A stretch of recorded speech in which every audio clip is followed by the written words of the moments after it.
sexy Hallmark book. I'm a chapters girl, okay? I love a chapter. So if you're thinking about writing a book for someone like me, please put in chapters, and please make the chapters small. Nobody wants a 100-page chapter, okay?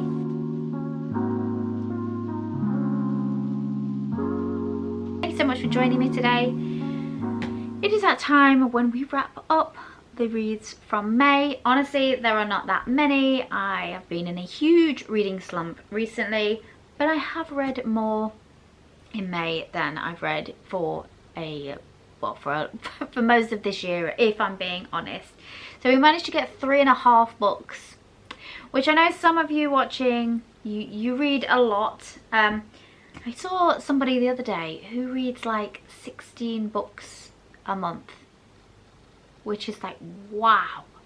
I am in complete awe of any of you who are able to read at that level. So this video I don't anticipate being very long because we just have the 3 books. So the first book is Maggie O'Farrell, The Marriage Portrait. Now, I started this a while ago and then decided to leave it, and then I came back to it in the beginning of May. And actually, when I sat down and really gave myself the time to get into the story, I fell in love with this book. This book is set in 16th century Italy, and whilst it is fiction, it is based on the Medici family.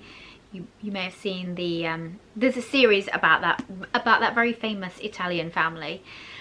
So the author took bits of other people's story and put it into this, and I thought it was so beautifully done. In the winter of 1561, Lucrezia, Duchess of Ferrara, is taken on an unexpected visit to a country villa by her husband Alfonso. As they sit down to dinner, it occurs to her that their journey to this lonely place has a sinister purpose. He intends to kill her.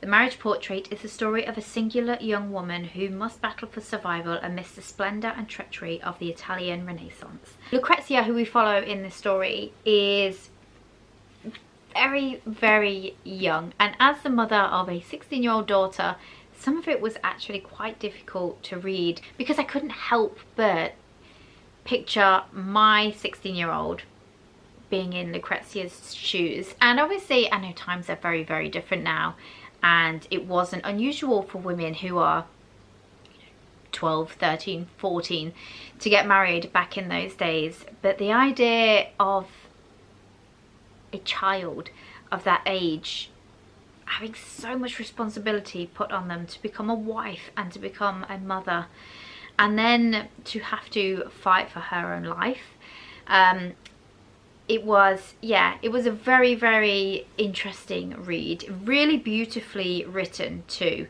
The language that was used in this was so amazing at creating a picture of the type of environments that Lucrezia found herself in. So yeah, I would highly, highly recommend this if you are a fan of historical books. If you are a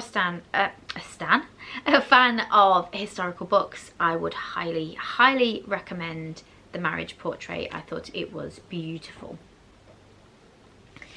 Now, the next, after reading historical fiction, I wanted to go for a completely different genre. So I chose Letters from the Dead by Sam Hurcom, and this was actually one of my charity shop buys that I got a while ago too. That's been sitting on the shelf looking at me with big eyes, wanting me to pick it, and it was its turn it was its turn in May. This is a crime investigation / paranormal thriller. It is set, so 1905, forensic, I've got hair on my lip. Ugh.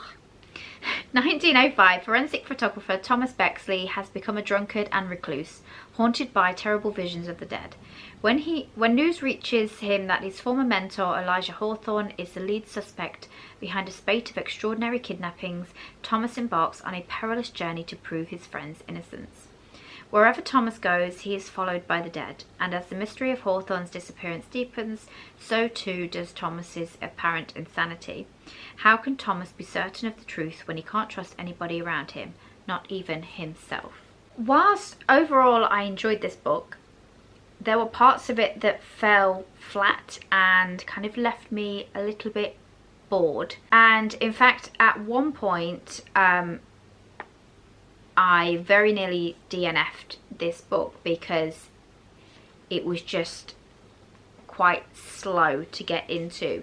But then there were moments where it would pick up and I would think, oh, this is actually really interesting. And then it kind of petered off again. So I did find myself struggling to get through this book, but I did want to find out what the ending was. I did want to find out who the killer was and what the twist was. I will say that one of the annoying things about my brain is that it won't just read a story to enjoy the story. It's constantly trying to figure out what the twists are going to be. I'm not a person who likes surprises, what can I say? So I did find that I had guessed most of the twists pretty early on in this book, which was kind of disappointing.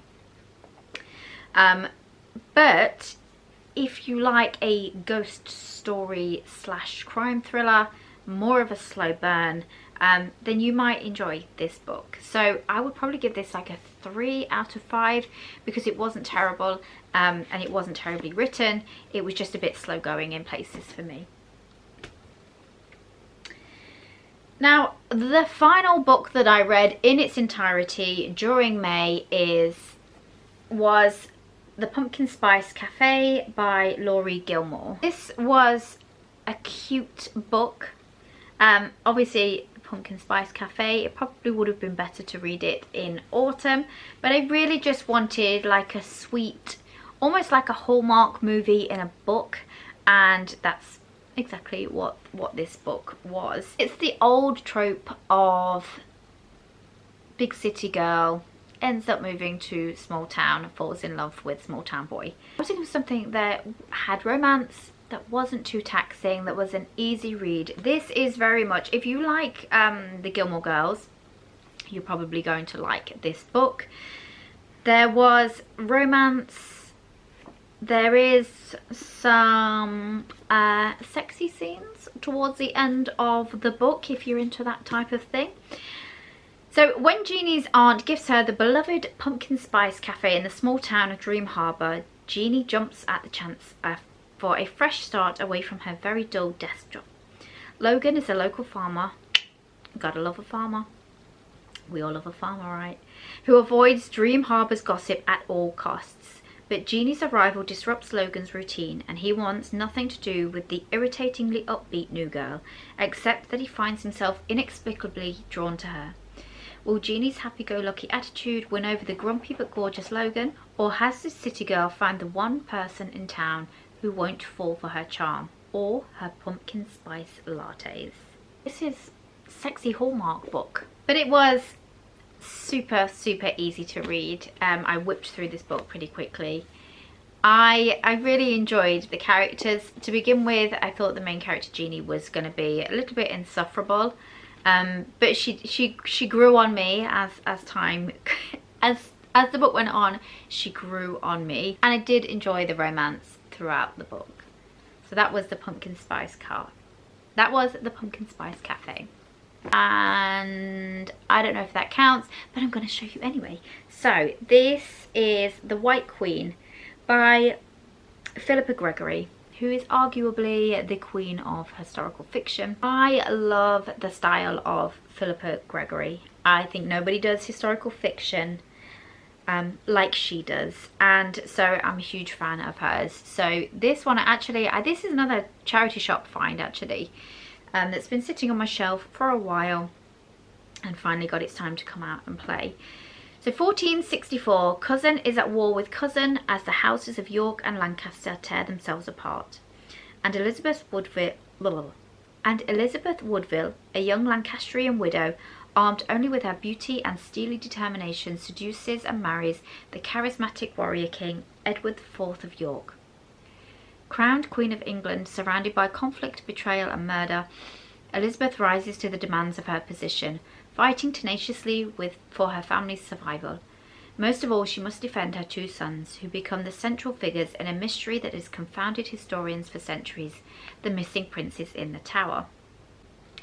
Set amid the tumult and intrigue of the Wars of the Roses, this is the first of a stunning new series in which internationally best-selling author Philippa Gregory brings this extraordinary drama to vivid life through the women, beginning with Elizabeth Woodville, the White Queen. Obviously, I can't do a full review on the book because I haven't finished it yet. That's it for May. 3, I'm not even going to say half because I'm not halfway through, 3 and a bit books, which for somebody who was in a massive slump is actually pretty good. So I'm optimistic for June. Optimistic that we are out of the slump and back on the reading track. Thanks so much for watching. Give this video a thumbs up and I will see you guys next time. Bye!